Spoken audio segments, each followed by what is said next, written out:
హల్లెలూయా. దేవుని నామం కలుగుగాక. చేరొచ్చే సంఘానికి నాతో సేవకులకు ప్రభునామ శుభాలు. అందరు బాగున్నారు కదండి. దేవుని మా కృప ఆయన ఈ రీతిగా మనల్ని భద్రంగా పరదేశంలో కాచి కాపాడుతున్న విధానం బట్టి దేవునికి మహిమ కలుగుగాక. చేరొచ్చిన మిమ్మల్ని మీ కుటుంబాల దేవుడు బహుగా దీవించి ఆశ్రయించుగాక. ఆయన సన్నిధిని మిన్నగాయించుతూ ఆయన సన్నిధిని మించినది ఈ లోకంలో ఏది లేదని మరొక మారు మీరు గొప్పగా ఎంచుతున్న విధానం బట్టి ప్రభునామం బట్టి మీకు స్తుతులు చెల్లిస్తున్నాను. ఇంకా మిమ్మల్ని బాగుగా దేవుడు దీవించి ఆశ్రయించుగాక. కొన్ని విలువైన మాటలు పిల్లల సంఖ్యాకాండం నుంచి మనం ఒకసారి మరి కొనసాగింపుగా కొన్ని మాటలను ధ్యానం చేస్తూ ముందుకెళ్దాం. దేవుడిచ్చిన ఈ గ్రంథంలో నుంచి దేవుడిచ్చిన ప్రతి మాట మన ఆత్మీయ జీవితానికి ప్రాముఖ్యమైనది. ఆయన ఇచ్చిన ప్రతి గ్రంథము పాత నిబంధన గ్రంథం గురించి మాట్లాడుతూ అది మనకు బాల శిక్ష కూడా ఆయన అంటాడు. నేర్చుకునే విషయంలో దేవుని గురించి బ్రతకాలని ఆశ కలిగినప్పుడు పిల్లలు ఈ లోకంలో గతించిన దినాల్లో కొన్ని మాటలు నేను జ్ఞాపకం చేశాను. లోకంలో బ్రతికే వరకు అంటే ఒక ఇష్టం ఉంటుందంట. ఒక ఇండస్ట్రీలో బ్రతికే వరకు అంటే ప్రతి దాని గురించి ఒక పట్టు ఉంటుందంట. ఇది ఎవరు తీశారు, ఎవరు పాడారు, ఎవరు రాశారు, దాంట్లో ఎవరు నటించారు అనే మాట.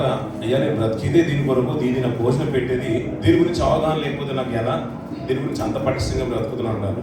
మనం జీవ గ్రంథం అంటాం, మహోన్నతమైన గొప్ప దేవుని విద్య అంటున్నాం. ఇంకా మాట్లాడితే మనం నిత్యత్వం తీసుకునే మాటలు ఇవి మనకు నేర్పించేది, మనకు బాట నేర్పించేది, బ్రతుకు నేర్పించేది, బ్రతుకు తర్వాత ఉన్న జీవితం నేర్పించేది. దీని గురించి పట్టు లేకపోవడం అనేది చాలా చాలా బాధాకరమే. ఇంకా మనం నేర్చుకోవాల్సింది ప్రతిసారి అంటే మనము నేర్చుకునే విధమే ఉండాలంట క్రైస్తవ జీవితంలో. నేను పరిపూర్ణమైన విషయం అది సేవకుడు కానీ విశ్వాసం కానీ ఎప్పటికీ బ్రతుకాలంలో రాకూడదంట. అలా నేర్చుకునే విధానం అంటే అందుకని శిష్యుల గురించి కూడా ఒక మంచి మాట మాట్లాడతారు ప్రభు. అయ్యా మా విశ్వాసాన్ని పెంపొందించమన్నప్పుడంట అన్ని పనులనే చేశారంట. యజమానుడు వచ్చినప్పుడంట అతనికి అన్ని సేవ చేసిన తర్వాత, అతను తృప్తిగా భోజనం చేసిన తర్వాత నువ్వు వెళ్ళి భోజనం చేసేయని యజమానుడు చెప్పాడంట. యజమానుడు కఠినంగా కనిపించిన ఆ పని అంతా చేసే బాధ్యత సేవకుడికి ఉంటుంది, అంటే పనివాడికి ఉంటుంది. అన్నీ చేశాక అన్ని సమృద్ధి యజమానికి భోజనం పెట్టిన తర్వాత ఇంకా ఏదైనా కొదువు ఉందా అని అప్పుడు అడగాలంట సేవకుడు. అంటే దినచర్య అంతా చేయాలి, యజమానికి భోజనం పెట్టాలి, మళ్ళీ వచ్చిన పనులన్నీ కూడా పూర్తి చేసుకొని తన భోజనం చేసిన తర్వాత పాత్రలన్నీ కడగాలి. అన్నీ సేవ చేసిన తర్వాత ఇంకా ఏదైనా ఉందా అని అప్పుడు సేవకుడు అడుగుతాడంట, పనివాడు అడుగుతాడంట. అప్పుడు అనుకోవచ్చంట విశ్వాసంలో కొద్ది ఒక స్టేజ్లోకి వస్తున్నామని అప్పుడు అనుకోవచ్చంట.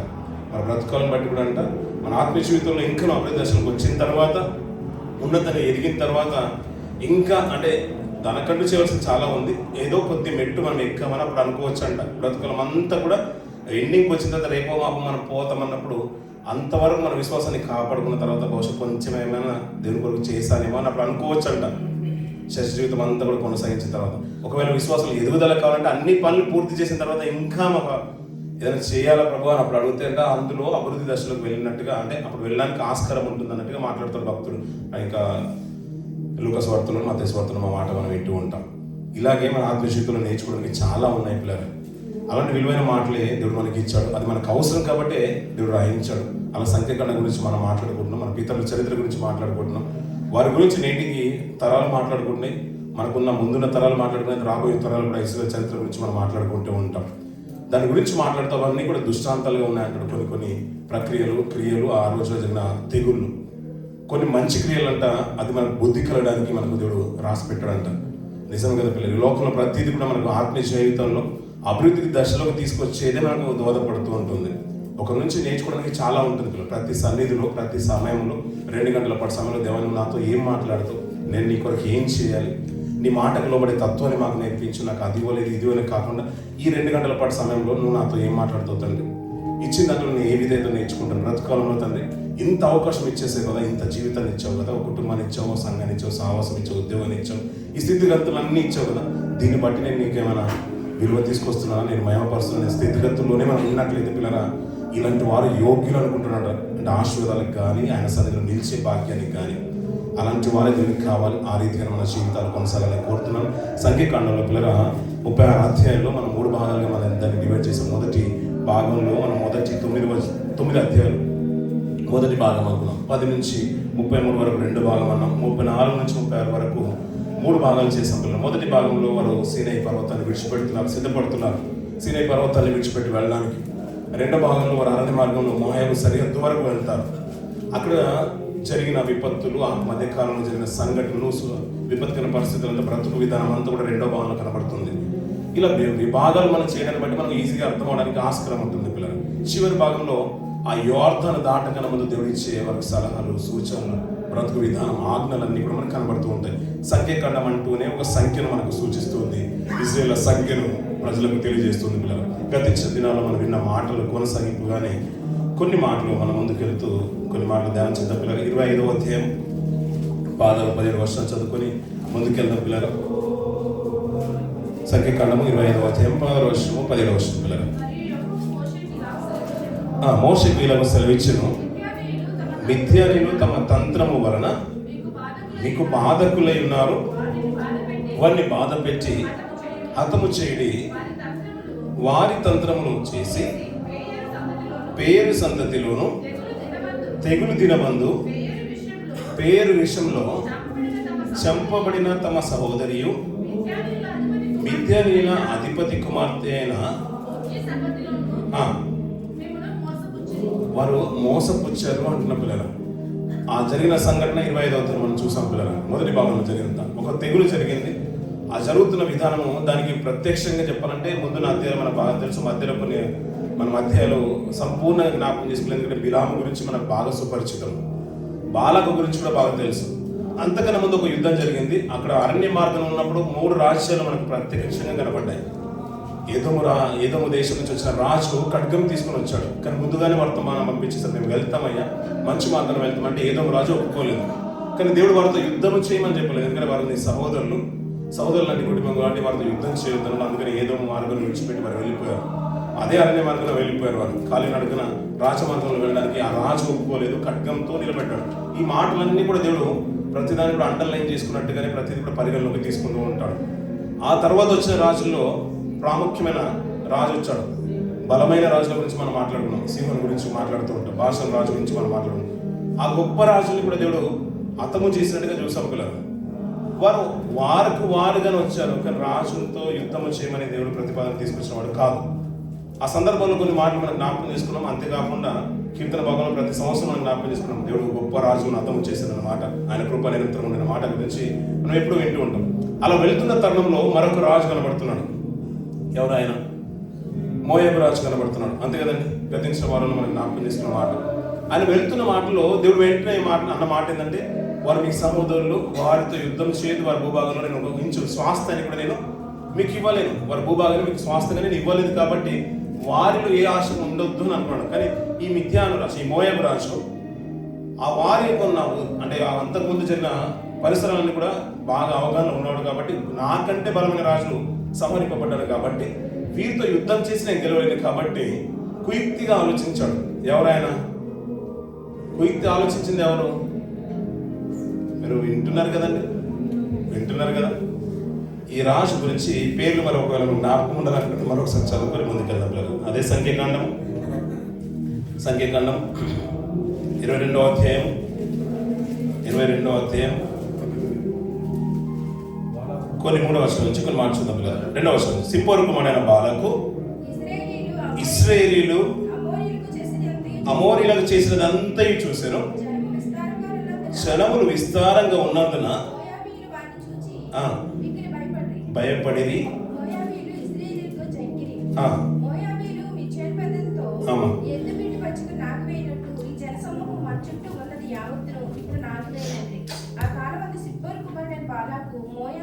రాజు కాబట్టి అతడు బేయేరు కుమారుడైన బిలామును పిలిచినప్పుడు అతని జమి దేశమందలి నది యొద్దను నా పేదోరుకు దూతల చేత ఈ వర్తమానం పంపారు. సరిపోతుంది పిల్లలు. అంటే అక్కడ ఒక రాజు కనబడుతున్నాడు, యుద్ధానికి వెళ్ళట్లేదు. అతని కుయుక్తిగా ఆలోచిస్తున్నాడు. ఏంటంటే ఒక ప్రవక్తను పిలిపించుకోవాలని అనుకున్నాడు. సోదే గారి గురించిన మాట మనం విన్నాం. అతడు దేవుడు ప్రవక్తగా ఉన్నాడు, అన్యజనులలో ఉన్నాడు. అలాంటి ఆయన ఇంకా చెప్పాలంటే ఇతను ఆరామ దేశం నుంచి వస్తుంటాడు. అబ్రాహాము ఒకప్పుడు నివాసం చేసిన దేశం నుంచి వస్తుంటాడు, అక్కడి నుంచి పిలిపించుకుంటాడు. అలాంటి గురించి మాట్లాడుతూ ఇతని గురించి చెప్పిన మాటలు ఏంటంటే, అతడు దేవుని ప్రవక్తగా పిలువబడుతున్నాడు, సోద చెప్పేవాడుగా వినబడుతున్నాడు. ఇతని ద్వారా తన ప్రజల్ని శపించాలనుకున్నాడు. గతించిన కొన్ని మాటలు మనం విన్నాం, అతని గురించి విన్నాం కదండి, జ్ఞాపకం ఉన్నాయి కదా. చిన్నప్పటి నుంచి అతని గురించి మనం వింటున్నాం. కానీ ఒక సందర్భంలో గార్ధవం కనిపించింది, గార్ధవం మాట్లాడినట్టు కనబడ్డది, యెహోదూత అతనికి ముందుగా నిలబడ్డట్టు కనబడ్డది. ఈ సందర్భంలో పిల్లరా, ఆ సందర్భంలో ప్రత్యేకంగా దేవుడే అతన్ని చివరిసారిగా దేవుడే వెళ్ళమంటాడు. ఆ మాట కూడా తెలుసు కదా. ఆయన మళ్ళీ అన్నప్పుడు వెళ్ళు అంటాడు. వెళ్తున్న మార్గంలో గార్ధవాన్ని సిద్ధం చేసుకుని వెళ్తున్న తరుణంలో మళ్ళీ యెహోదూత వరదీసిన ఖడ్గం తీసుకుని మధ్య నిలబడుతూ ఉంటుంది. మనం అనుకుంటాం పిల్లలు, చాలా మటుకు మనం అనుకుంటాం. ఎందుకంటే కొన్ని సందర్భాలు దేవుడు వద్దన్నది మనకు బాగా తెలుసు, కానీ మళ్ళీ ప్రార్థన చేస్తాం. ఇది ఇవ్వలేదు అంటే మళ్ళీ ప్రార్థన చేస్తూ ఉంటాం. మళ్ళీ అయినా కానీ కరుణించి ఇస్తాడేమో. అప్పుడు మనకి ఏం గుర్తుకొస్తుందంటే మాటికి అడిగిన ఒక స్త్రీ గుర్తుకొస్తుంది కొత్త నిబంధనలు. మాటికి గోజలను బట్టంటే రాజు సిగ్గుతోని ఆ వరాన్ని ఇచ్చేసారంటే ఆమెకు న్యాయం తీర్చిన మాట మనకు గుర్తుకొస్తుంది. ఇలాంటి సందర్భంలో కూడా మనకు అన్యాయమైన క్రియలప్పుడు కూడా మనం కొన్నిసార్లు మనం ప్రార్థన చేస్తూ ఉంటాం. ఇది మంచిది కాదని ప్రవక్తకు తెలుసు, అయినా ప్రార్థన చేస్తున్నాడు. దేవుడు పంపిస్తాడు. సంఖ్యాకాండంలో 22వ అధ్యాయం మనం చూస్తూ ఉంటాం. గార్ధావంతుని దేవుడు బుద్ధి చెప్పినప్పుడు ఎందుకు మరి దేవుడే వెళ్ళమన్నాడు కదా, ఎందుకు కొట్టి వచ్చినట్టు పిల్లలు మన హృదయ రహస్యాలు మనుషులకు కనబడాయి. సర్వసాధారణంగా ఎవరికి తెలుసు? దేవునికి తెలుసు. అందుకని దీని గురించి మనం యూదా గ్రంథాలు మనం చూసాం, యూదా పత్రికలు మనం చూసాం. అతడు బహుమానం కొరకు ఆతురతగా పరిగెత్తనంటాడు. అంటే అతని ఇంటెన్షన్ ఏందనేది దేవునికి తెలుసు. అందుకని గార్ధవం అక్కడ పెట్టేశాడు. ఇలా మాట్లాడకపోతే అతని గురించి మాట్లాడుతూ చివరిగా అతనుకున్న నిరీక్షణ మంచిది. నీతిమంతులకున్న మరణం లాంటి కోరిక కోరుకున్నాడు, కానీ చివరికి అతను ప్రతిఫలంగా ఒక వేరే దాని మార్గాన్ని ఎన్నుకున్నాడు. అందుకనే పేతురు గారు కూడా ఇతని గురించి మాట్లాడతాడు. పేతురు రాసిన పత్రికలో ఒక మంచి మాట ఉంది, ఆ మాట చూసుకొని గురించి ఇద్దరు పిల్లలు. పేతురు రాసిన 2వ పత్రిక 2వ అధ్యాయం 15వ వచనం నుంచి పిల్లలు. తిన్నని మార్గము విడిచి బేరు కుమారుడైన బిలాము పోయిన మార్గమును బట్టి త్రోవ తప్పిపోయి ఆ బిలాము దుర్నీతి వలన కలుగు బహుమానమును ప్రేమించెను. అయితే తాను చేసిన అతిక్రమము నిమిత్తము అతడు గద్దింపబడెను. ఎట్లనగా నోరు లేని గార్ధవము మానవ స్వరముతో మాట్లాడి ఆ ప్రవక్త యొక్క వెర్రితనమును అడ్డగించెను అన్న పిల్లలు. తిన్నని మార్గాన్ని విడిచిపెట్టారంట. మంచి మార్గంలో దేవుడు అప్పుడప్పుడు చూస్తారు పిల్లలు. నిజంగా చెప్పాలంటే కొన్ని మన నిత్య జీవితంలో కూడా ఇలాంటి సంఘటనలు ఎదురవుతూ ఉంటాయి. మన దేవుడు అన్నీ ఇస్తూ ఉంటాడు, మంచిగా మనల్ని పోషిస్తూ ఉంటాడు. ఆ టైంలో ఏదో చెడ్డ ఆలోచనలు పుడుతూ ఉంటాయి పిల్లలు. ఎవరో ఏదో లాటరీ అంటారు, లేదో ఏదో స్కీమ్ అంటారు. ఇలాంటి దాంట్లో మనకున్న విలువైన ధనాన్ని, దేవుడు ఇచ్చిన కష్టాజీతాన్ని ఎక్కడో పెడుతూ ఉంటాం. దానివల్ల నష్టాలకు వస్తుంటాం. దాన్ని కవర్ చేయడానికి నానా తిప్పలు పడుతూ ఉంటాం. ఇది ఎప్పుడప్పుడు జరుగుతూనే ఉంటుంది. అది ఏర్పరచబడిన వాళ్ళని సైతము తప్పుదోవ పట్టించడానికి అపవాది ఎప్పుడు ప్రయత్నం చేస్తూ ఉంటుంది. మనం భక్తిగానే ఉన్నాం అనుకుంటాం, నీతిగానే ఉన్నాం అనుకుంటాం. అలా భక్తిగల జీవితాన్ని అపవాది ఎప్పుడైతే మనం భక్తిగా ఉంటామో ఆ సందర్భంలోనే పడగొట్టడానికి ప్రయత్నాలు చేస్తూనే ఉంటాడు. ఆ టైంలో కనుక మనం నిరీక్షణతో నిలకడగా స్థిరంగా ఉన్నట్లయితే నిజంగా మన ఆత్మీయ జీవితంలో ఎన్నో మేలు పొందుకుంటాం. కానీ అప్పుడే మనం ఇట్టే పడిపోతాం. సులువుగా చిక్కులు పెట్టే పాపాలు అంటారు దాన్ని. అందుకని ఈ తిన్నని మార్గం ప్రవక్తగా పిలువబడుతున్నాడు. మహోన్నతుడు, విద్య నెరిగిన వాడు, మంచి జ్ఞానం కలిగిన వాడు. సోదయగాన్ని దేవుడు తక్కువ చూడలేదు. అనాలోచితంగా ఇంకా ఆడ అన్యజనమైన అనే ఆలోచన లేదు. అలాంటి జనాంగంలో నుంచి కూడా దేవుని కొరకు బ్రతకడానికి ఒక అవకాశం ఇచ్చాడు దేవుడు. అలాంటి ఆయన ఆతురతగా పరిగెత్తుతున్నాడంట. మనకి కైన మార్గం నడిచిన వారు యూదా పత్రికలు అంటూ ఉంటాడు. దుర్బిలాము అలా ఆతురతగా పరిగెత్తునని మాట్లాడుతుంటాడు. ఇక్కడ తిన్నని మార్గం, మంచి మార్గం విడిచిపెట్టుకుని వేరే మార్గం వెళుతున్నాడు అతను. ఇలాంటి వారి గురించి దుర్నీతి వలన కలిగే బహుమానం కొరకు ఆశపడ్డాడంట. ప్రవక్తనే దేవుని కొరకు బ్రతికి నిష్ట కలిగిన వాడే అయినను చెడు మార్గం వెళ్తున్నట్టుగా మనం చూస్తున్నాం. వీరందరి గురించి మాట్లాడుతుంటే ఈ మోయాబీల గురించి మనం జ్ఞాపకం చేసుకున్నాం పిల్లలు. ఎవరు సంతానమో జ్ఞాపకం చేసుకున్నాం. లోతు ఆ గర్భం వచ్చిన వాళ్ళ గురించి పెద్దదాని పిల్లలుగా మోయాబు సంతానం కనబడుతూ ఉంటుంది. వీరి గురించి కూడా మాట ఎవరైనా అంతా ఒక తాత పిల్లలే కదా, ఒక జనాంగం పిల్లలే కదా, వారితో యుద్ధం చేయొద్దంటాడు. కానీ వారిలో మంచి లక్షణాలు కూడా మనకు కనబడుతుంటాయి. మోయాబీలలో మంచి లక్షణాలు కనబడుతుంటాయి. మంచి లక్షణాలు అన్నప్పుడు నాకు ఎక్కువగా గుర్తుకు రావాల్సిన విషయంలో వెంటనే రూతు గారు గుర్తుకు రావాలి. అవును కదండి, రూతు గారు వెంటనే గుర్తుకు రావాలి. రూతు సందర్భంలో ఒక మాట చూసుకొని ముందుకు వెళ్దాం పిల్లల. రూతు గ్రంథము మొదటి కొన్ని భాగాలు చూడండి పిల్లల.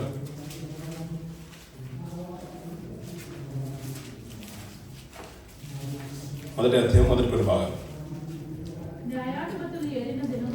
న్యాయాధిపతులు ఏలిన దినములందు దేశంలో కరువు కలగల యూదా బెత్లెహేము నుండి ఒక మనుషుడు తన భార్యను తన ఇద్దరు కుమారులను వెంటబెట్టుకొని సరిపోతుంది పిల్లలు. అంటే మనం అనుకుంటున్నాం కదా పిల్లలు, ఆ రోజు అరణ్య మార్గంలో వెళ్తున్న వారు ఈ జనాంగము భూతలను కప్పేసేలా ఉన్నారు. నిజంగా చెప్పాలంటే వారు మిడతల వల్ల ఉన్న పెద్ద జనసమూహం, వారిని ఎదిరించలేని, వారి శక్తి గొప్పది, అది అపారమైంది. కాబట్టి వారిని శపించడానికి బిలామును ఎన్నుకున్నాడు, ప్రవక్తను ఎన్నుకున్నాడు రాజు. బాలాకు. ఇలాంటి స్థితిగతులు ఉన్నప్పుడంట ఒక దేశము, యూదా దేశంలో దేవుడు ఇచ్చిన స్వాస్థ్యంలో కరువు వచ్చింది. ఈ కుటుంబము అక్కడ బ్రతకడానికి ఆ దేశము నివాసం ఇచ్చింది. అవును కదండి, అందరూ ఆలోచించడం మనం ఆలోచించలేం కదా. ఎందుకంటే వాళ్ళు మంచి లక్షణాలు కూడా దేవుడు స్వాస్థ్యంగా ఇశ్రాయేలుకు భూభాగం ఇవ్వకంటే ముందుగానే మోయాబు ప్రాంతంలో ఉన్న అమోనీలకు కానీ మోయాబులకు కానీ భూభాగాన్ని స్వాస్థ్యంగా దేవుడు ఇచ్చేశాడు. ఏదోబీలకు ఇచ్చేశాడు, అమోనీలకు ఇచ్చేశాడు, అమోరీలకు ఇచ్చేశాడు. అంతేకాదు ఇంకా చెప్పాలంటే ఈ మోయాబు భాగాన్ని కూడా దేవుడు వారికి స్వాస్థ్యంగా ఇచ్చేశాడు. ఇప్పుడు ఈ రోజుల్లో ప్రపంచ పటంలో మనకు కనబడుతున్న దేశంలో ఈ జోర్దాన్ గురించి మనం వింటుండగా, జోర్దాన్ ఆ భూభాగం నేటికి కనబడుతూ ఉంటుంది. ఈ మోయాబులు బ్రతికే కాలం అది.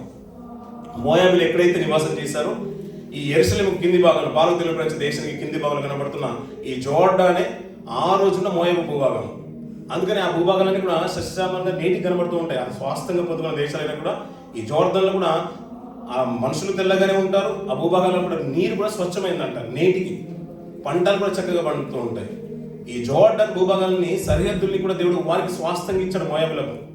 ఆ రోజున రాజు ప్రజలు అక్కడ వెళ్తుంటే మా భూతలను అందరూ కప్పేస్తారేమో అని అడ్డు చెప్పారు. ఒక దినమున కరువు వచ్చినప్పుడు యూదా జనాంగమే ఒక కుటుంబం అక్కడ వెళ్ళి నివాసం చేయడానికి వారు అవకాశం ఇచ్చారు. ఆ జాతి నుంచి వచ్చిందే ఎవరమ్మా? రూతు గారు. ఇక్కడ ఒక సందర్భం మీకు జ్ఞాపకం ఉండాలి పిల్లలు.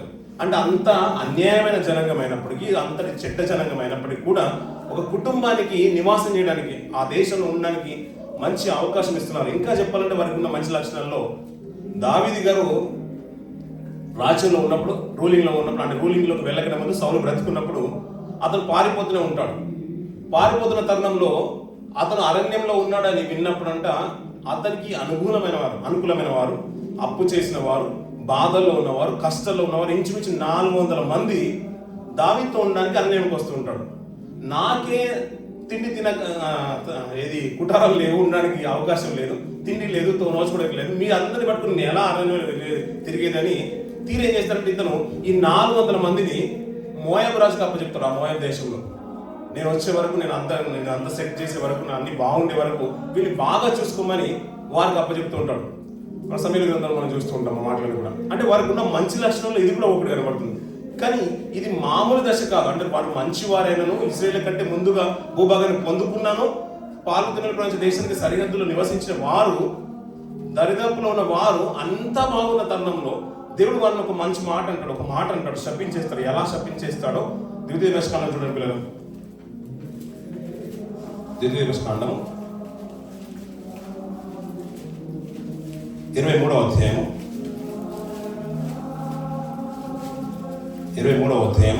3వ వచనం నుంచి కొన్ని మాట చూడండి పిల్లలు.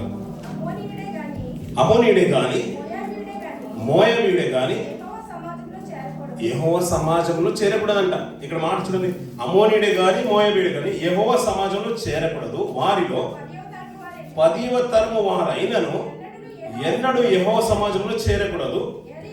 ఎలాగనగా వీరు ఐగుప్తులో నుండి వచ్చుచుండగా వారు అన్నపానములు తీసుకొని మిన్నుమును ఎదుర్కొన రాక నిన్ను శపించుటకు బహుమానమిచ్చి నదుల యారాములో నుండి, పెతోరులో నుండి బేరు కుమారుడైన బిలామును పిలిపించిరి. అయితే మీ దేవుడైన యెహోవా బిలాము మాట వినకుండెను. నీ దేవుడైన యెహోవా నిన్ను ప్రేమించెను గనుక నీ నిమిత్తము ఆ శాపమును ఆశీర్వాదంగా చేసిన అంటాడు. ఇక్కడ మంచి మాట ఏంటంటే, అక్కడ ఒక సందర్భంలో మాట్లాడుతున్న మాట ఏంటంటే, మనకు మోయాబే బిలామును పిలిపించుకోవడానికి తెలుసు. ఇక్కడ ఇంకొక 2 రాజుల భూమి కూడా అంట. ఎవరెవరంటే అమ్మోనీయుల రాజు, మోయాబీయుల రాజు, ఇద్దరు కలిసి వారిని శపించడానికి మెసొపొటేమియా నాగరికత ప్రారంభమైంది నదుల మధ్య అంటారు. ఆ మెసొపొటేమియా నాగరికత అబ్రహాం గారి కాలం, ఆ భాగాలంతలో కాపురం ఉన్న అక్కడి నుంచి ఒక ప్రవక్తను దేవుడు పిలిపించుకోనంట ఈ ఇశ్రాయేలు శపించడానికి. వారు అంటే ద్రవ్యం ఇచ్చి ఇశ్రాయేలు శపించడానికి పూనుకున్నారంట. ఇప్పుడు అరణ్య మార్గంలో వస్తున్నప్పుడు, కష్టకాలంలో వస్తున్నప్పుడు మనం ఎలా ఉండాలి?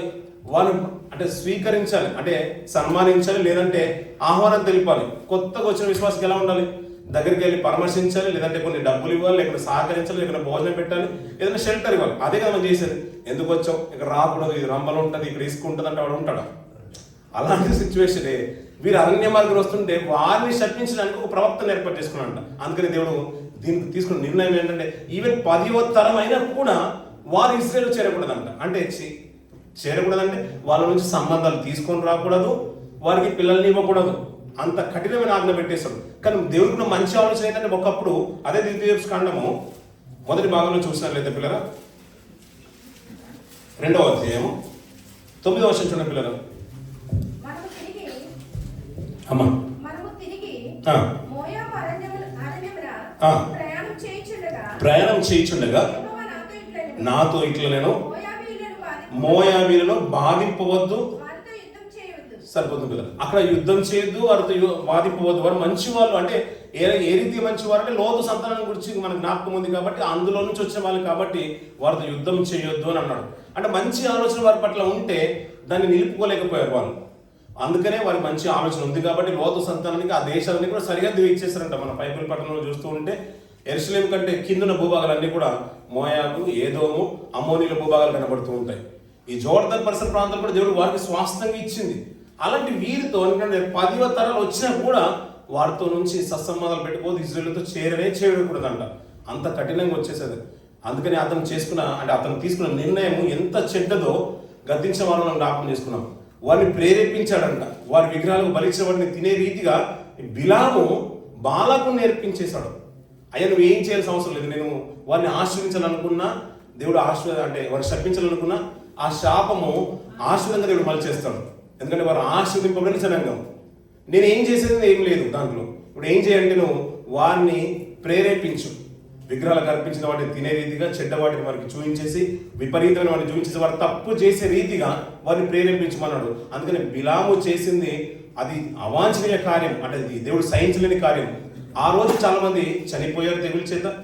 మన ఫినెహాసు చేసిన పరిహారం మనకు బాగా తెలుసు. దాన్ని బట్టి దేవుడు తీసుకున్న నిర్ణయం ఏంటంటే 10వ తరం అయినా కూడా ఇజ్రాయేల్ నుంచి వారి సత్సంబంధాలు పెంచుకోకూడదు, తెంచుకోకూడదు. అంతేకాదు వారితో ఏ విధమైన రిలేషన్ పెట్టుకోకూడదని ఒక దేవుడు ఖండితమైన ఆజ్ఞ పెట్టేశారు పిల్లలు. ఆజ్ఞ పెట్టాడు కాబట్టి తర్వాత జనరేషన్లో దావీదు గారు ఎంత అంటే అరణ్య మార్గంలో ఉన్నప్పుడు తన జనాంగాన్ని మోయాబు ప్రాంతంలో పెడుతూ ఉంటాడు. కానీ యుద్ధశూరుడు అయినప్పుడు అంట వారిని ఏ రీతిగా జయించాడో కూడా చెప్తూ ఉంటాడు. ఆ మాట కూడా చూడండి పిల్లలు. సమూయేలు గ్రంథము, 1వ సమూయేలు గ్రంథము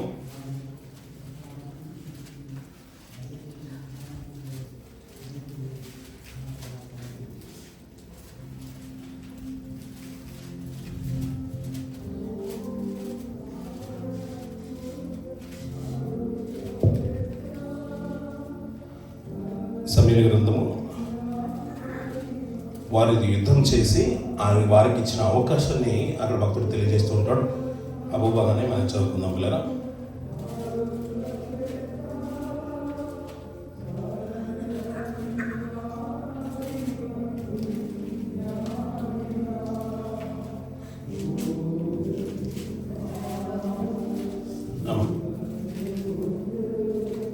ఆ భాగాన్ని దినవృత్తాంతంలో కూడా ఆ పై భాగాన్ని కూడా తెలియజేస్తూ ఉంటాడు. దినవృత్తాంత గ్రంథంలో కూడా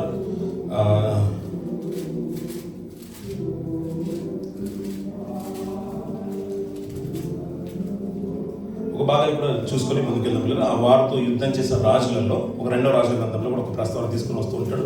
ఆ భాగాన్ని కూడా చూసుకుందాం. 3వ అధ్యాయం మొదటి భాగాన్ని చూద్దాం. 2వ రాజుల గ్రంథము 3వ అధ్యాయం. అహాబు కుమారుడైన యెహోరాము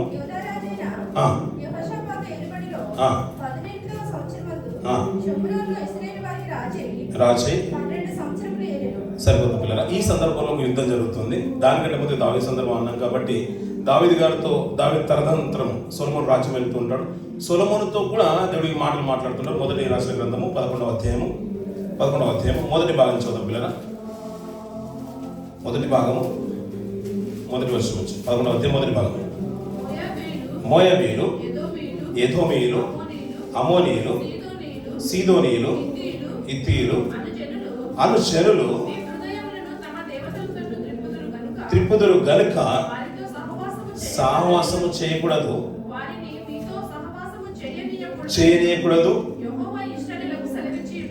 ఆ మాటను ఎందుకు తెలియజేస్తున్నాడంటే సొలొమోను గారు ఆ స్త్రీల నుంచి, ఆ మోయాబు జనాంగంలో నుంచి కూడా తన భార్యలుగా తెచ్చుకుంటాడు. దావీదు గారి సందర్భం కూడా జ్ఞాపకం చేసుకున్న 2వ సమూయేలు గ్రంథంలో మాట్లాడిన మాట 8వ అధ్యాయం మొదటి కొన్ని మాటలు చూద్దాం పిల్లలు. 2 సమూయేలు గ్రంథం 8వ అధ్యాయం. దావీదు ఫిలిష్తీయులను ఓడించి లోబరుచుకొని వారి వశములో నుండి మెతెగమ్మాను పట్టుకొనెను. మరియు అతడు మోయాబీలను ఓడించి పట్టుబడిన వారిని నేల పొడుగున పండ చేసి తాడుతో కొలిచి 2 తాడుల పొడుగున్న వారు చావలననియు నిర్ణయించను. అంతటా మోయాబీలు సరిపోతుంది. ఈ మాటను బాగా గుర్తుంచుకోండి పిల్లలు. మోయాబు అదే అరణ్యంలో ఉన్నప్పుడు దావీదు గారు తన జనాంగాన్ని మోయాబు రాజుకు అప్పచెప్పాడు, వారి మంచి క్యారెక్టర్ ఉన్నప్పుడు. కానీ ఇతడు ఎప్పుడైతే సింహాసనం అధిష్ఠించాడో మోయాబు రాజులు వ్యతిరేకంగా మారిపోతారు. ఆ రాజు వెళ్ళిపోతాడు, ఇంకొక రాజు వచ్చిన తర్వాత మోయాబు రాజు వ్యతిరేకంగా అయిపోయిన తర్వాత ఈ రాజు దండెత్తి వచ్చి, దావీదు దండెత్తి వచ్చిందంటే అల్టిమేట్ గా విజయం దావీదు పక్షం అయిపోతుంది. ఎందుకంటే ఓటమి మెరుగని రాజులలో దావీదు గారు మహారాజు. అలా దండెత్తి వచ్చిన 2 తాడుల పొడుగున్న వారిని అందరినీ చంపించేశాడు, 1 తాడు పొడుగున్న వారినేమో బ్రతికినిచ్చాడు. అప్పటి నుంచి మోయాబు రాజులందరూ కూడా ఇశ్రాయేలుకు కప్పం చెల్లించేవారు. అందుకని వారిలో నుంచి ఎవరిని పెళ్లి చేసుకోకూడదు, స్త్రీలను తీసుకొని రాకూడదు, స్త్రీలను అక్కడ ఇవ్వడానికి వీల్లేదు. అది ఖండితమైన ఆజ్ఞ. అందుకనే మోయాబీలతో ఎవరు చేరకూడదు, సమాజంలో చేరకూడదు, ఈ స్త్రీలకు తీసుకొని రాకూడదు. ఈ ఖండితమైన ఆజ్ఞ ఉంటే సొలొమోను బ్రేక్ చేస్తాడు. బ్రేక్ చేసిన ఉద్దేశంతో ఇంకా కొన్ని మాటలు మాట్లాడుతూ 2వ రాజుల గ్రంథంకి వచ్చిన మాట, ఇందాక చదువుకున్న మాట 3వ అధ్యాయంలో అహాబు కుమారుడైన యెహోరాము యూదా రాజైన యెహోషాపాతు ఏలుబడిలో రాజై సరిపోతుంది. ఈ భాగంలో కిందికి మాట్లాడతారు పిల్లలు. 4వ వర్షంలో ఎవరు ఏలుబడిన మాట మనకు గుర్తుకుని రావాలి. అహాబు కుమారుడైన యెహోరాము మనకి 2 కనబడుతుంటారు. యూదా రాజులో ఒక రాజు కనబడుతుంటాడు, యెహోషాపాతు కుమారుడైన యెహోరాము కనబడుతుంటాడు, అహాబు కుమారుడైన యెహోరాము కనబడు. 2 రాజులు కనబడుతుంటారు. అహాబు లాంటి వాడు దుర్మార్గుడు ఇశ్రాయేలులో మనకు చాలా తక్కువ కనబడుతుంటారు. అతను ఎంతటి దుర్మార్గుడు మనకు బాగా తెలుసు. అతని కుమారుడైన యెహోరాము కనబడుతుంటాడు. అంతవరకు ఈ యూదా రాజు అయిన యెహోషాపాతు కాలంలో వారి అంతవరకు కప్పం చెల్లించేవారు. దావీదు గారి కాలం మొదలుకొని ఈ మోయాబీలు ఇశ్రాయేలులకు కప్పం చెల్లించేవారు, యూదులకు కప్పం చెల్లించేవారు. ఎంత కప్పమో 4వ మాటలు చెప్తున్నాను చూడండి పిల్లలు. మోయాబు రాజు అయిన మేష అనేకమైన మందలు గల వాడే 1,00,000 గొర్రె పిల్లలను, బొచ్చుగల 1,00,000 గొర్రె పొట్టేళ్లను పన్నుగా ఇచ్చుచుండేవాడు. అయితే అహాబు మరణమైన తర్వాత మోయాబు రాజు సరిపోతుంది పిల్లలు ఇశ్రాయేలు రాజు మీద తిరుగుబాటు చేశారంట. అహాబు మరణమైన తర్వాత ఎవరు రాజ్యం వెళ్తున్నాడు ఇప్పుడు ఇశ్రాయేల్ని? యెహోరాము. అక్కడ మాట మొదటి మాటలు చెప్పుకున్నాం. అహాబు కుమారుడైన యెహోరాము. అటుపక్క యూదా రాజైన యెహోషాపాతు ఏలుబడిలో ఉన్నాడు. ఇప్పుడు యోబు ఈ మోయాబు రాజు అయిన ఆ మేష రూలింగ్ లో ఉన్నాడు. అంతవరకు కప్పం చెల్లించేవాడు. దావీదు గారి కాలం మొదలుకొని ఈ కాలం వరకు కప్పం చెల్లిస్తూనే ఉండేవాడు. వారి స్థితి మళ్ళీ మారిపోతుంది, వీరికి తిరగబడిపోతాడు కప్పము చెల్లించకుండా. అందుకని ఈ యెహోరాము ఏం చేస్తాడంటే, అహాబు కుమారుడైన యుద్ధానికి వెళ్తాను, నీ సహాయం కూడా నాకు కావాలని యూదా రాజైన యెహోషాపాతుకు వర్తమానం తెలియజేస్తుంటాడు. వీరు తీరా ఆయన అన్న మాట ఏంటంటే, నీ జనమే నా జనము, నా యుద్ధమే నీ యుద్ధము, నీతో పాటు నేను ఉంటాను, నువ్వు నేను అంతా ఒకటి బాయ్ అన్నట్టుగా ఈ యెహోషాపాతు కూడా వారితో ఏకీభవిస్తాడు. అలా వెళ్తున్న తరుణంలో ఏదవ రాజు ఎదురవుతాడు. వీళ్ళకు ఏదవ రాజు కూడా కలుపుకొని 3 రాజులు ఆ మోయాబు దేశం మీద దండెత్తి వెళ్తూ ఉంటారు. 3 రాజులు మోయాబు దేశానికి వెళ్తూ ఉంటే అతనికి విజయము ఆల్మోస్ట్ దక్కిపోయే స్థితి. ఎందుకంటే 3 రాజులు బలమైన రాజులు. అలా వెళుతున్నప్పుడు అహాబు బ్రతుకున్నంత కాలము మోయాబు రాజు కింద భయం ఉంది, కప్పం చెల్లించేవాడు. వీరు చనిపోయిన తర్వాత తన కుమారునికి దండెత్తి వచ్చే ఉద్దేశము ఈ మోయాబు రాజు కలిగింది. అంటే వారి క్యారెక్టర్ మనకు అర్థమైపోవాలి. మోయాబులో అంటే వారికి ఉన్న మంచి లక్షణం ఉంది, అలాగే చెడ్డ లక్షణం కూడా ఉంది. చెడ్డ లక్షణంలో ఏంటంటే ఈ దేశానికి దండెత్తి వచ్చే ఉద్దేశం. మోయాబు రాజు ఓడించడానికి, మేషను ఓడించడానికి ఇతను ఇశ్రాయేల్ రాజు యెహోషాపాతు యూదా రాజు యెహోషాపాతు యొక్క సాయం తీసుకున్నాడు. తీరా వెళ్తున్న తరుణంలో ఏదోము రాజును కూడా తీసుకొని 3 రాజులు దండెత్తి వెళ్తూ ఉంటే తీరా వెళ్తున్న మార్గంలో యుద్ధం విజయం ఒక పక్కన పెడుతుంటే నీళ్లు దానికి నీళ్లు లేకుండా అయిపోయినాయి. తీరా అర్థమైపోయింది అన్నమాట. ఏంటంటే ఏం చేద్దామంటే కటకడ అప్పుడు రాజుకు ప్రవక్త గుర్తుకొస్తుంటాడు. మీ ఇశ్రాయేలులో ప్రవక్త లేడా అంటే ఉన్నాడు, మా ప్రవక్త ఉన్నాడు అన్నప్పుడు ఎప్పుడు ఎవరు పిలిపిస్తాడు? ఎలీషాను పిలిపిస్తూ ఉంటారు. ఎలీషాను పిలిపిస్తూ ఉంటే ఇజ్రాయేల్ అంటే అసలు ఎలీషాకి అస్సలు ఇష్టం ఉండదు. ఎందుకంటే అహాబు కాలంలో జరిగింది, యెజబేలు కాలంలో జరిగింది, ఏలియాకు బాగా సుపరిచితం. అదంతా కూడా చూసిన వాడు ఎలీషా. అందుకని వారి ముఖం చూడడానికి కూడా ఇష్టం ఉండదు. అందుకని యూదా రాజు అయిన యెహోషాపాతును బట్టి నీ ముఖం చూస్తున్నా నీ ముఖం కూడా చూడడానికి నాకు ఇష్టం లేదనే మాట అతను ముఖం మీదే చెప్పేస్తాడు. ఏం పర్లేదు, మీరు విజయం పొందుకుంటారు, నీళ్ళ కోసమే కదా మీరు వెళ్తున్న చోట్ల గుంటలు తవ్వుకుంటూ వెళ్ళిపోండి. ఉదయం వరకు అవన్నీ కూడా నీళ్ళతో నిండబడతాయి. వర్షం పడలేదు, సుడిగాలు రాలేదు, ఏమీ రాలేదు, గుంటలన్నీ కూడా నీళ్ళతో నింపబడతాయి. వెళ్తున్న మార్గంలో నిజం చూడడం పిల్లలు దేవుని యొక్క మాట, దేవుని యొక్క ప్రవక్త యొక్క మాట ఏ రీతి ఉంటుందో, తన పక్షమయ దేవుడు ఎలాంటి కార్యాలు చేస్తాడో మనకి అన్ని రాజుల గ్రంథాలు చదువుతుంటే మనకు నిజంగా మనకు దృష్టాంతాలు కనబడినా కానీ ఒక క్రియల్లో రూపంలో అంటే ఇలాంటి అద్భుతాలు కూడా జరుగుతాయి అనే మాట నేటికి మన జీవితాన్ని ఆశ్చర్యపరుస్తూ ఉంటుంది. అలా ముగ్గురు వెళ్తున్న మార్గంలో ప్రతి గుంట నీళ్ళతో నిండబడుతుంది. తీర ఉదయకాలంలో వచ్చేసరికి మోయాబులు అనుకుంటారు ఏంటంటే వారందరూ చంపబడ్డారేమో, సూర్యుని వేడికి సూర్యుని వెలుతురికి ఆ సూర్యోదయం అయినప్పుడు అవన్నీ కూడా రక్తంలా కనబడుతూ ఉంటాయి మోయాబులకు. ఇశ్రాయేలు, యూదులు, ఏదోమీలు అందరూ చంపబడ్డారు, మనం యుద్ధం కాదు కదా వారిని దోచుకోవడానికి వెళ్దామని వాళ్ళు మోయాబులు అందరూ కూడా పరిగెత్తుకుని వస్తూ ఉంటారు. ఆ ఎండకు తలతలలాడుతూ ఉంటాయి రక్తంలాగా నీళ్ళని దోచుకోవడానికి వస్తూ ఉంటే తీరా వీరు వారిని విపరీతంగా సంహరించి, ఈ ముగ్గురు రాజులు సంహరించి వారిని దోచుకుంటారు, మోయాబులను చంపేస్తారు. అలా చంపేసినప్పుడు వారికి నీళ్లు దొరుకుతుంటే వారి మీద విజయం పొందుకుంటారు. అందుకని ఆ ఖండితమైన ఆజ్ఞ ఏంటంటే వారితో ఎవరు చేరకూడదు, వాళ్ళు దుర్మార్గులు అన్న మాట దేవుడు చెప్తూ ఉంటారు. ఎందుకంటే మిమ్మల్ని త్రిప్పేస్తారు వారి విగ్రహాల వైపు. కేమేషు వారిలో ప్రాముఖ్యమైన దేవత, ఆ దేవత తట్టుకు మీకు విగ్రహాలు అర్పించడానికి తిప్పేస్తారు. కాబట్టి అది వద్దు అన్నప్పుడు సొలొమోను వారి కుటుంబాల నుంచి పిల్లలు తీసుకుని వస్తూ ఉంటాడు.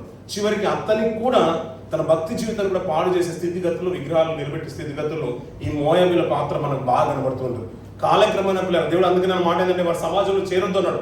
10వ తరమైనా కూడా చేయడానికి వీలు లేదంటాడు. కానీ కొంతకాలానికే ఒక మన రాజ్యంలో, మనం ఇశ్రాయేల్ రాజ్యంలో జరుగుతున్న సంఘటన నేను జ్ఞాపకం చేస్తాను పిల్లలు. నెహెమ్యా ఎజ్రా గ్రంథము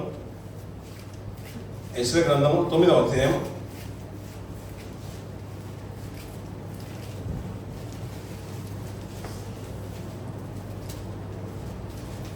9వ అధ్యాయం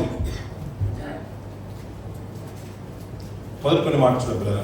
ఈ సంగతి సమాప్తమైన తర్వాత పెద్దలు నా యొద్దకు వచ్చి ఇశ్రాయేలీయులు, యాజకులు, లేవీయులు, కనానీయులు, హిత్తీయులు, పెరిజీయులు, యెబూసీయులు, అమ్మోనీయులు, మోయాబీయులు, ఐగుప్తీయులు, అమ్మోనీయులు అని దేశం జన్మంలో నుండి తమను తాము వేరుపరచుకొనగా వారు చేయి అసహ్యమైన కార్యములను తావి చేయొచ్చు, వారి కుమార్తెలను పెళ్లి చేసుకోవచ్చు, తమ కుమారులను తీసుకోవచ్చు, పరిశుద్ధ సంతతిగా ఉండవలసిన తాము ఆ దేశం జనంతో కలుసుకున్నవారే ఈ అపరాధం చేసిన వారి పెద్దలు, అధికారులు నిజంగా సరిపోతుంది. అక్కడ మాట మన పైన ఉన్న మాటలు ఏంటంటే అమోనీయులు, యెబూసీయులు, అమోనీయులు, మోయాబీయులు, ఐగుప్తులు, అమోరీలు అను దేశపు జనుల నుండి తమను తాము వేరుపరచుకొనక వారు చేయు అసహ్యమైన కార్యాలు తామే చేయొచ్చు, వారి కుమార్తెలను పెళ్లి చేసుకొనొచ్చు, తమ కుమారులకు తీసుకొనొచ్చు, పరిశుద్ధ సంతతిగా ఉండవలసిన తాము ఆ దేశపు జనులతో కలుసుకున్న వారయ్య అంటున్నాడు. అదొక అపరాధము అంటున్నాడు. ఎవరయ్యా అంటే ఈయన ఎజ్రా గ్రంథానికి వచ్చేసి వరకు పిల్లల యెరూషలేము దేవాలయం కూల్చబడ్డము, తిరిగి వీరు చెరలోకి వెళ్ళిపోవడము, చెరలోకి వెళ్ళిపోయిన తర్వాత ఇంచుమించు 70 సంవత్సరాల తర్వాత తిరిగి వచ్చినప్పుడు ఆలయం కట్టబడుతుంది. ఆలయం కట్టబడిన తర్వాత కొంతకాలానికి మళ్ళీ నిలిచిపోతుంది. అది కట్టబడిన ఆలయము తిరిగి బ్రతుకులు నిలబెట్టాలి కదా, అందుకని బోధించడానికి, వారిని నిలబెట్టడానికి, బోధించడానికి ఎజ్రా గారు వస్తూ ఉంటారు. అయ్యా మేము తిరిగి కట్టాలన్నప్పుడు అలా బోధించినప్పుడు కాలక్రమం ఏంటంటే నేను ఆలయం నిర్మితమైంది. కానీ తీరా ఎజ్రా గారు వచ్చే కాలానికి ఏమైపోయిందంటే వీరందరూ కూడా అన్వేషణలో నుంచి అంత మన పర్టికులర్గా మాట్లాడుతున్న మోయాబులో నుంచి తమ కుమార్తెలకు పెళ్లి తీసుకొస్తున్నారు, ఆ పిల్లలు తీసుకొస్తున్నారు. ఆ కుమార్తెలు మోయాబు కుమార్తెలను తీసుకొని వచ్చి పెళ్లి చేసుకుంటున్నారు. అలా తీసుకున్న సందర్భంలో ఎజ్రా గారు హెచ్చరించిన విధానం బట్టి, హెచ్చరించిన విధానం బట్టి పెద్దలు, అధికారులు అందరూ కూడా అందులో కనబడుతున్నారు. నెహెమ్యా గారి కాలంకి వచ్చిన తర్వాత కూడా అదే ప్రస్తావన కనబడుతుంది. 13వ అధ్యాయంలో నెహెమ్యా గారి కాలం 13వ అధ్యాయం మొదటి కొన్ని మార్చిన పిల్లలు వినిపింపగా అమోనీయులు కానీ మోయాబీయులు కానీ దేవుని యొక్క సమాజమును ఎన్నటికీ చేరకూడదు, అన్నపానమును తీసుకొని ఇశ్రాయేలుకు ఎదురు పడక వారిని శపించుమని బిలామును ప్రోత్సాహపరిచిరి. అయినను మన దేవుడు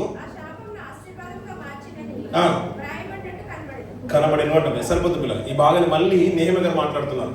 ఎజ్రా గారి కాలంలో అలాగే జరిగింది. అంటే దేవాలయాన్ని కట్టడానికి, యెరూషలేము దేవాలయాన్ని కట్టడానికి ఈ రోజున్న ఇరాన్ పరిసర ప్రాంతం నుంచి ఈ రోజున ఇరాన్ పరిసర ప్రాంతం నుంచి కోరేషు రూలింగ్ లో ఉన్నప్పుడు తన జనాంగాన్ని పంపించేస్తారు. దేవుడు నాతో మాట్లాడు, మీరు వెళ్ళండి, ఆకాశమందున దేవునికి ఒక గొప్ప ఆలయాన్ని నిర్మించమని కోరేషు చేత ప్రేరేపింపబడి జనులు వస్తూ ఉంటారు. మా దేవునికి మందిరం కట్టాలి, మా దేవునికి మందిరం కట్టాలని ఇంచుమించు 4 నెలల నుంచి 3 నెలల ప్రయాణం పిల్లలు ఆ మార్గంలో వస్తున్నారు. హృదయ ఆలోచనలు ఎలా ఉంటాయి? మా దేవునికి మందిరం కట్టాలని పాడుతూ గీతలు ఎదుగుతూ వస్తూ ఉన్న తరుణంలో ఇంచుమించు 2 సంవత్సరాల తర్వాత కానీ పునాదిరాలు వేయలేదు. వచ్చి నిర్మించేందుకు కొంత త్వరితమైన కాలంలోనికి అడ్డంకులు ఓడిదుడుకులు వస్తున్న మందిరం పని నిలిచిపోయింది. మళ్ళీ ఎజ్రా గారు వచ్చి వీళ్ళందరూ హెచ్చరించి మాట్లాడుతుంటే ఎజ్రా గారి కాలంలో మళ్ళీ జనులు ప్రేరేపబడి ఈ దేవాలయాన్ని కట్టేశారు. కట్టిన తర్వాత సరైన రీతిలో ఉండాలి కదా, అన్ని జనులు పెళ్లి చేసుకొని దేవునికి అయిష్టమైన కార్యం అంటే పరిశుద్ధ జనంగా ఉండవలసిన వీరు అయిష్టమైన అపరాధాలు చేస్తున్నారంట. ఎజ్రా గారు వారిని హెచ్చరించి గద్దించిన తరుణంలో ఎజ్రా గ్రంథంలో కనబడుతుంది. మందిరం పూర్తి అయిపోయింది, ప్రాకారం కట్టాలి కాబట్టి నెహెమ్యా గారు వచ్చారు, ప్రాకారాన్ని నిలబెట్టేశారు. కొంతకాలానికి నెహెమ్యా గారు వచ్చినప్పుడే ప్రాకారం కట్టబడింది. నెహెమ్యా గారు దేవాలయాన్ని కట్టలేదు. ఎజ్రా గారి కాలంలో కట్టబడిన తర్వాత నెహెమ్యా గారు వచ్చిన తర్వాత ప్రాకారం కట్టబడింది. ప్రాకారం కట్టి మళ్ళీ మంచి జాబ్ చేసుకునేవాడు కాబట్టి మళ్ళీ మంది దగ్గరికి వెళ్ళిపోతాడు. అహష్వేరోషు కాలంలో మనం చూస్తూ ఉంటాం కదా, పరిసర ప్రాంతం వెళ్ళిపోయిన తర్వాత మళ్ళీ తీర కొంతకాలానికి సెలవు పుచ్చుకుని వచ్చిన ఆయన మళ్ళీ వెళ్ళిపోయి వచ్చేవరకు వెళ్ళి వీరందరూ ఆ మోయాబీ సంతానానికి వచ్చిన వారిని పెళ్లి చేసుకుంటారు. పెళ్లి చేసుకొని అపరిశుద్ధమైన దాన్ని ఆచరిస్తున్నారు. తమ కుమార్తెలు తీసుకొచ్చారు, తన కుమారులకు వారి పిల్లల్ని ఇస్తున్నారు, వీరి ఇక్కడి నుంచి అక్కడికి పంపిస్తున్నారు. ఇది మంచి కార్యం కాదని నెహెమ్యా గారు నిజంగా ఒక వాగ్నతో చెప్తున్న మాట చూడండి పిల్లలు. అదే 11వ అధ్యాయం ఎంతటి ఘోరమైన స్థితి కనబడుతుందో చూడండి 23వ వర్షం నుంచి. ఆ దినములలో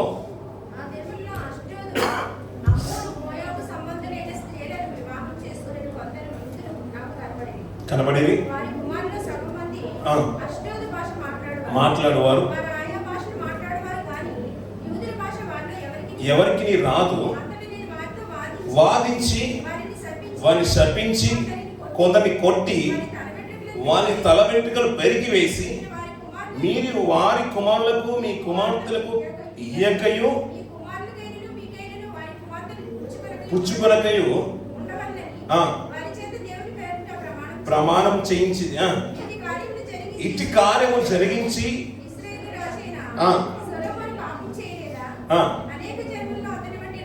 లేకపోయినను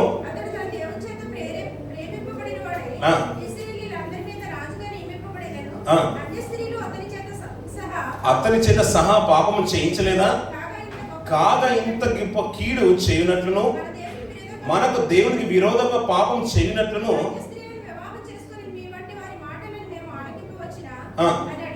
సరిపోతుంది పిల్లలు. ఆ మాట ప్రస్తుతం మళ్ళీ ఈ నెహెమ్యా గారు మాట్లాడుతున్నారు, వారితో వాదిస్తున్నారు. అంటే ఇది మంచి కార్యం కాదు. మీరు ఒక మాట గుర్తుంచుకోండి, ఏమవుతుందిలే అని అనుకుంటే ఆ సంతతి అంతా కూడా చెడిపోతుంది. అదే సంతతిలో రావాల్సిన వారు మన ప్రభువు, యూదా జాతి నుంచి రావాల్సిన వాడే మన ప్రభు. కాబట్టి మన ప్రభు రావాలంటే ఆ జనాంగం ఎలా ఉండాలి? పరిశుద్ధంగా ఉంటారు. అందులోంచి ఇజ్రాయేల్ యూదులు, యూద జనాంగంలో నుంచి యూదుల్లో నుంచే పెళ్లి చేసుకోవాలి. ఇంకా చెప్పాలంటే లేవి ఒకడు లేవి కుమార్తెనే పెళ్లి చేసుకున్నాడు. అందుకనే ఈ రూబేన్ గోత్రం నుంచి వెళ్ళి పెళ్లి చేసుకోవడం మనకు కనిపించదు. ఆ గోత్రం వారు అదే గోత్రం నుంచి పెళ్లి చేసుకోవాలి. అది క్లిష్టమైన ఎడల, ఒకవేళ ఆ గోత్రంలో పురుషులు లేని ఎడల వేరే గోత్రం వెళ్ళి అక్కడ నుంచి తీసుకొని వచ్చే ఒక సులుబాటు అంటే సులువు దాంట్లో కనబడుతుంది, వెసులుబాటు కనబడుతూ ఉంటుంది. అలాంటి వీరు మోయాబు దేశంలోకి వెళ్ళిపోయారు. పిల్లలు కుమార్తెలు తెచ్చుకుంటూ ఉంటే ఆ సంతతి కూడా అపవిత్రం అయిపోతుంటే ఆ ప్రవక్త తట్టుకోలేకపోతున్నారు. ఎందుకంటే మనకు ఒక ఆజ్ఞ ఉంది, దాంట్లో చేయకూడని ఆజ్ఞ ఉంది. అది అపవిత్రం అయిపోతూ ఉంటే దీనివల్ల వచ్చే జనరేషన్ అంతా కూడా పాడైపోతుంది అన్న ఉద్దేశంతో వారితో వాదిస్తూ ఉంటే వీరందరూ ఎవరినైతే పెళ్లి చేసుకుని వచ్చారో వారందరి స్త్రీలను ప్రవక్త యొక్క మాటలు విని విడిచిపెడతారు.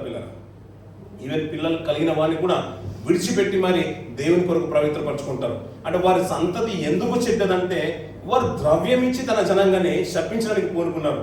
వారి మీద ఒక మంచి సాఫ్ట్ కార్నరే ఉండేది దేవునికి, కానీ తన ప్రజల్ని శపించడానికి అలా తీరా ప్రవక్త శపించట్లేదు కదా అని ఒక చెడును వారి కళ్ళెదుగా పెట్టి వారు ఒక దుర్నీతి ప్రారంగా నడిపించడానికి వారిని ప్రేరేపించారు. కాబట్టి దాన్ని బట్టి ఇశ్రాయేలులో చాలా మంది చంపబడ్డారు. కాబట్టి వారితో చేయడానికి వీలలేదు. అందుకని దావీదు గారు అంటారు కీర్తనలో, మోయాబు 60వ అధ్యాయం కీర్తన గ్రంథం, మోయాబు నేను కాళ్ళు కడుక్కొను. 8వ వచనం చూడండి. మోయాబు నేను కాళ్ళు కడుక్కొను పల్లెము, ఏదో మీద నా చెప్పు విసిరివేయుదును, ఫిలిష్తీయ నన్ను గూర్చి ఉస్తాజు అని చెయ్యుము అంటారు. మోయాబు గురించి అందుకని ఆ మాట అనాల్సిన పరిస్థితి వచ్చింది. ఒకప్పుడు ఏదైనా తీరు బాగానే ఉంది, కానీ దేవుడు ఎప్పుడైతే శపించాడో వారితో చేరకూడదు 10వ తరం తర్వాత కొంతకాలానికి కొన్ని దేశాలు న్యాయాధిపతులు వెళుతున్న కాలంలో దేశంలో కరువు వచ్చినప్పుడంట రూతు గారు వచ్చారు కదండి అన్న మాట మనకు రావచ్చు పిల్లరా.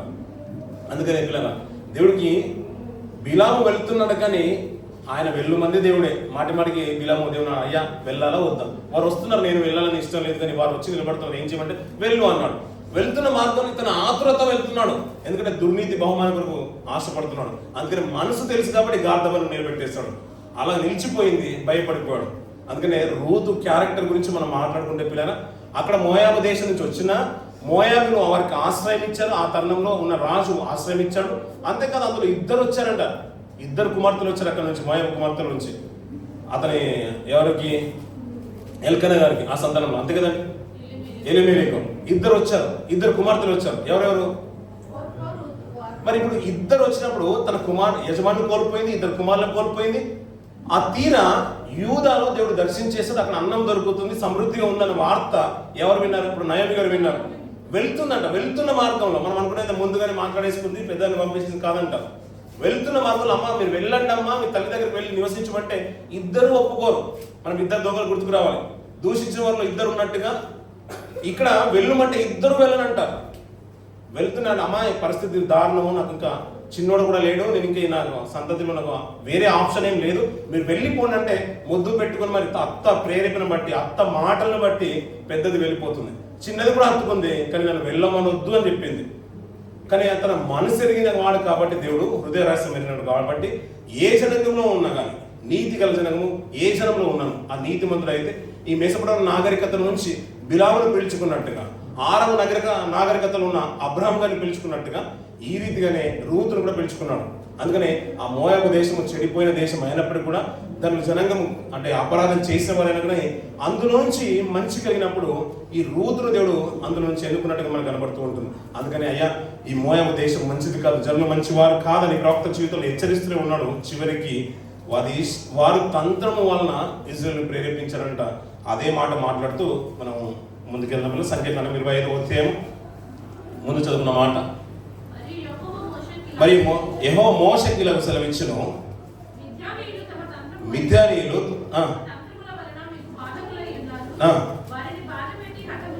చేయుడి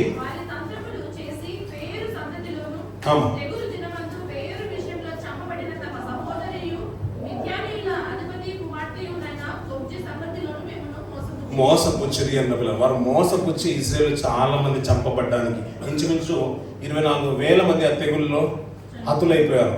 అంతేకాకుండా ఇద్దరు ఖడ్గం చేత కూడా అంటే ఈట చేత కూడా చంపబడ్డారు. వీటన్నిటి బట్టి వారి మంచి జనంగా కాదు అంటాడు. వారికి మంచి లక్షణాలు ఉన్నాయి, కాలక్రమేణా చెడ్డ లక్షణాలు కూడా ఉన్నాయి. ఏ రాజైనా కానీ దేవుడి మీద ఆనుకొని ఉంటే వారిని హెచ్చించడానికి దేవుడు సంసిద్ధంగానే ఉంటాడు. ఇజ్రాయేల్ కంటే ముందుగానే అబూబాగని దేవుడు ఇచ్చాడు. ఏ జనంగానే కూడా దేవుడు విడిచిపెట్టలేదు పిల్లలు. అప్పుడు మనం అంటూ ఉంటాం కదా పిల్లలు, ఇజ్రాయేలే తన జనంగం అనుకున్న కాదు పిల్లలు. ఆ రోజులలో పాత నిబంధన కాలం మొదలుకొని దేవుడు ప్రతి వారి మీద తన కన్న దృష్టి నిలుపుతూనే ఉన్నాడు. అందుకని ఏదోమీలను ఏశావు సంతానాన్ని ఆశీర్వదించేశాడు, అమ్మోనీలను ఆశీర్వదించాడు, బెన్యామీను కుమారుడు కాబట్టి వారి సంతానం కాబట్టి. ఈ మోయాబీలను కూడా దేవుడు ఆశీర్వదించేశాడు. ఇలా మాట్లాడుకుంటే రాజులందరూ కూడా 400 తరాలు 400 సంవత్సరాలు ఈ అమోరీల అక్రమము సంపూర్తి కాదు. అంతవరకు పాలుతీన ప్రపంచ దేశంలోనే స్వాస్థంగా ఉన్నారు. అదే కానీ పాలుతీన ప్రపంచ దేశంలో కాలు మోప కంటే ముందుగానే, ఇశ్రాయేలు కాలు మోప కంటే ముందుగానే దాన్ని స్వాస్థంగా అనుభవిస్తున్నప్పుడు అమోరీలు ఉన్నారు. అంటే వారి మీద దేవుడికి కనుదృష్టి ఉంది. మనం ఇప్పుడు పరే దేశంలో ఉన్నాం, అరబ్ దేశంలో ఉన్నామంటే ఆయన చల్లని చూపు అన్ని దేశాల మీద ఉంది.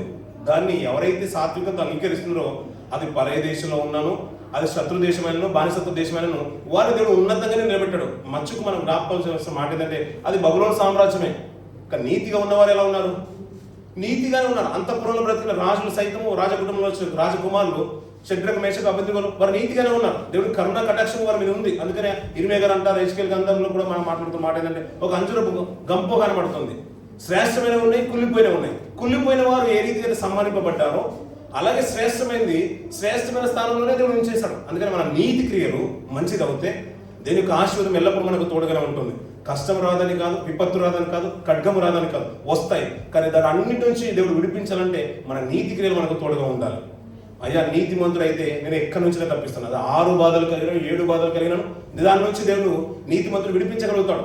కష్టం వచ్చిన కానీ నిలబడగలుగుతాడు. అలాగే పిల్లరా, అది ఎంత చెడ్డ దేశమైనను మన క్రియలు మంచిదైతే రూతును దేవుడు పిలుచుకున్నట్టుగా మన జీవితంలో కూడా, మన పరాయి దేశమైనా కూడా ఒకవేళ మనం అనుకుంటే ఇస్లాం ప్రాంతం కదా, మనం దేవుడికి ఇష్టమైన జనంగా కాదు కదా అని అనుకుంటే కనుక అది పొరపాటు పిల్లరా.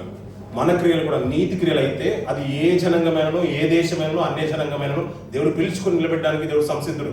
ఆయన దృష్టి మన మీద ఉండాలంటే మన క్రియలు బాగుండాలి, మన విశ్వాసం బాగుండాలి. మన కొత్త నిబంధనకు వచ్చిన తర్వాత అంతా అన్య జనాంగమే, రక్షణలోకి వచ్చిన మనమందరం కూడా అన్య జనాంగమే. కానీ ఆయన కృప మనకు మీద ఉండాలంటే, నిలవాలంటే మన క్రియలు బాగుండాలి, ఆయన దృష్టిని ఆకర్షించే రీతిగా ఉండాలి. సారేపతి ఊరిలో విధవరాలైనా అన్య స్త్రీయే, కానీ ఆయన కృపను, ఆయన నీతిని పొందుకునే రీతిగా, అంటే ఆయన దృష్టి ఆమె మీద పడే రీతిగా తన విశ్వాసాన్ని కాపాడుకుంది. చెడు ఆలోచన కలిగలేదు, పాపపు ఆలోచన వైపు వెళ్ళలేదు. ఆ రీతిగానే రూతు కూడా అమ్మా ఏదో చెప్పేసింది కానీ తప్పుడు మార్గంలో వెళ్ళలేదు. మోయాబు సంతానమైనను అందులో నీతిని అనుసరించే వారు ఉన్నారు. కాలక్రమైన పిల్లల ఈ మోయాబు సంతానం గురించి మాట్లాడుతూ నేటికి వారి జాతులు నిలిచినాయంటే వారిలో ఏదో మంచిదంటూ ఉంది. మంచిదంటూ ఏదో సంతానం వారు కూడా నేటికి నిల్చున్నారు. అమోరీల సంతానం నిలబడలేదు, అమోరీల సంతానం నిలబడలేదు, కానీ మోయాబు సంతతి నేటికి నిలబడి ఉంది. ఏదోము సంతతి, ఏషవు సంతానం నేటికి నిలబడి ఉంది. ఎందుకు నిలబడిందంటే వారి పితరులు చేసిన నీతి క్రియలు. కొంత మటుకు లోతు నీతిగానే ఉన్నాడు, అందుకనే ఆ దుష్టత్వాన్ని బట్టి ప్రతి దినము తన హృదయం నొచ్చుకున్న నీతిమంతుడైన లోతు అంటారు పేతురు గారు. అంటే ఆ క్రియలు తనకు అన్వయించుకోలేదు. పాపం లోకంలో ఉన్నాను, పాపం తన జీవితంలోకి రానివ్వలేదు. మన క్రియలు కూడా నీతిగా ఉంటే పాపం లోకంలో ఎప్పుడూ ఉంటుంది. దాన్ని అంటకుండా మన విశ్వాసాన్ని, భక్తిని కాపాడుకుంటే ఆయన కనుదృష్టి ఎల్లప్పుడూ మనకు తోడుగా ఉంటుంది. ఇలాంటి మాటలు మనకు దుష్టంతవాలుగా ఉండాలి, బుద్ధి నేర్పించే రీతిగానే ఉండాలి. భక్తుడు పౌలు గారు కొరింథీ సంఘానికి చెప్పినా, రోమా సంఘానికి చెప్పినా అది నేటి సంఘానికి చెప్పినట్టుగానే ఉండాలి. అంతే కదండి. ఆ గతించ వారంలో అన్నాను, ఒక సంఘానికి ఒక ఇన్విటేషన్ వచ్చిందంటే అది సంఘం అందరికి వచ్చినట్టే కదా.